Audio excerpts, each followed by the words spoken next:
ভেবেছিলেন তিনি একা, আর কোনো ভাই বোন নেই।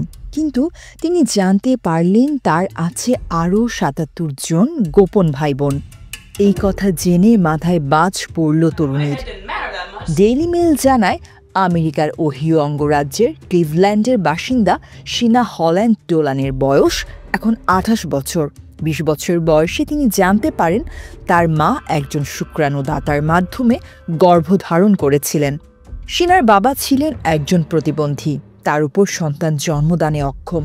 তাদের বলা হয়েছিল তারা যেন কখনো মেয়েকে তার জেনেটিক পিতার সম্পর্কে না বলেন, কিন্তু তারা তার কাছে সত্য প্রকাশ করেন।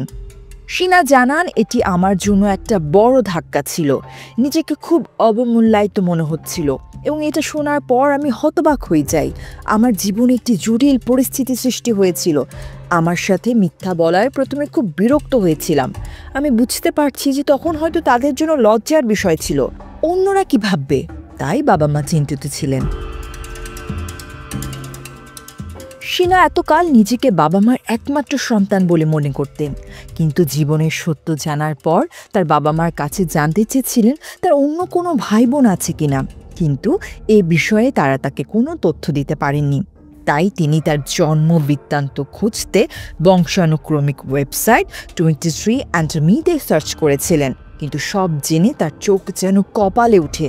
তিনি তো একা ননই, উপরন্তু এই সাইট থেকে তিনি তার ৭৭ জন আপন ভাই বোনের সন্ধান পান।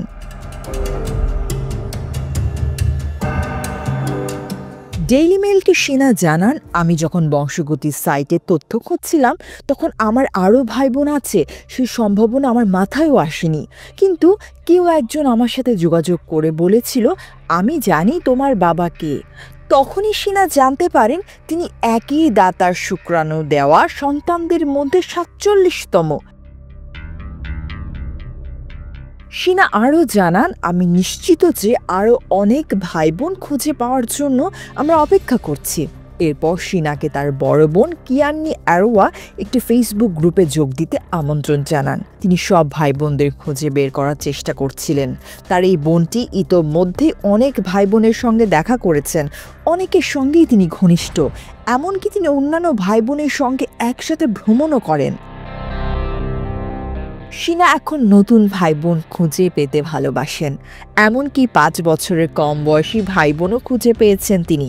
তাদের বাবা মায়ের সাথেও যোগাযোগ করেছেন। শিনা জানতে পেরেছেন তার আসল বাবা কলেজে পড়ার সময় অতিরিক্ত অর্থ উপার্জন ও দম্পতিদের গর্ভধারণে সহায়তা করতে শুক্রাণু দান করেছিলেন। তিনি বলেন, আমাদের প্রত্যেকেরই বিভিন্ন স্তরে সম্পৃক্ততা আছে, কিন্তু আমরা নিয়মিত দেখা করি এবং খুব ভালো সময় কাটাই। ডেইলি মেইলকে শিনা জানান, প্রতিবার যখনই আমি নতুন ভাই বোনের সাথে দেখা করি তাদের সাথে আমি আমার চেহারার মিল খুঁজি। আমি খেয়াল করি তারা হাসলে কি আমার মতোই গালে টোল পড়ে, তাদের হাসিও কি আমার মতোই। তবে ছোটবেলা তার ভাই বোনদের সাথে পরিচিত না হওয়া সত্ত্বেও শিনা ও তার স্বামী অ্যান্ড্রু লক্ষ্য করেছেন তাদের সব ভাই বোনের চেহারা ও আচরণ একই রকম। কিয়ান্নি যখন আমাকে ফ্লোরিডায় তার সাথে দেখা করার আমন্ত্রণ জানিয়েছিল, আমি এক বাক্যে রাজি হয়ে যাই। ওর সঙ্গে আমার এই প্রথম দেখা হয়। আমি কোনো অ্যাডভেঞ্চারে যেতে না বলতে পছন্দ করি না, তাই আমি ওর কাছে চলে যাই, জানান শিনা। দেখা হয়, আমি খুব খুশি হলাম। আরও একটি বোন পেয়ে আমি খুব রোমাঞ্চিত হই।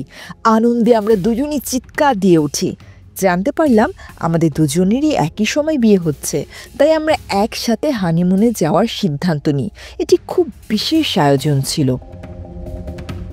আমি অনেক ভ্রমণ করতে এবং অনেক আকর্ষণীয় মানুষের সাথে দেখা করতে পেরেছি, শিনা বলেন। এখন আমি আমার সব ভাই বোনদের সাথে দেখা করতে চাই। তিনি একে রোমাঞ্চকর যাত্রা বলে অভিহিত করেছেন। শিনা বলেন, একটা বিষয় আমাকে একটু চিন্তিত করে, যদি আমার সন্তান হয় তবে সঙ্গী নির্বাচনের ক্ষেত্রে তাদের খুব সতর্ক থাকতে হবে, কারণ তাদের অনেক ঘনিষ্ঠ আত্মীয় থাকবে যাদের সম্পর্কে তারা কিছুই জানবে না। তিনি মনে করেন শুক্রাণু দান ও ফার্টিলিটি ক্লিনিকগুলোর বিষয়ে আরও কঠোর নিয়ন্ত্রণ এবং নিয়মকানুন থাকা উচিত। তবে প্রথমে অনেক কষ্ট পেলেও একটি সম্পূর্ণ পরিবার খুঁজে পেয়ে খুবই রোমাঞ্চিত শিনা।